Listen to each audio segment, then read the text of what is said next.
ce mai kama mutum, ƙoƙon zuciya ko bai shirya yin ƙauna ba.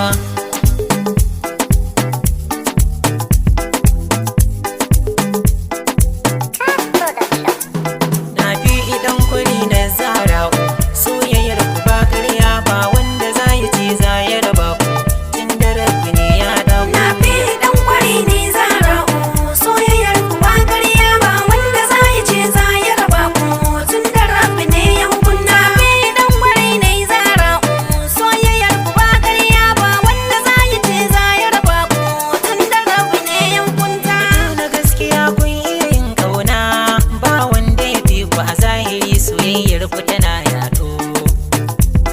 Da kun fito mutane ku suke hange, sannan kuka burge, lamarin ku ya zama abin koyo, kwari saurayin zahrau. Nafi idan kwari ne zahrau, soyayyar ku ba ƙarya ba, wanda za ya ce za ya raba ku, tun da rabbi ne ya hukunta. Kamin na fara baiti ya kamata in yo gargaɗi ka samari, kar ku shiga gona kwain ba ɗan ba.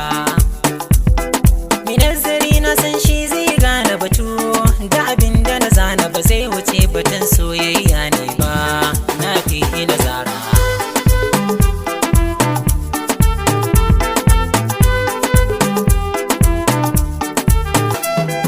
a zahiri kwari soyayyar ku ta girmama, sannan ta yi fure na so ta yi haifewa. Da lallami rike ta karirita, kar ku yada amana, kaga za ta zama mai ɗakin ka'uwa a gurin yaranka.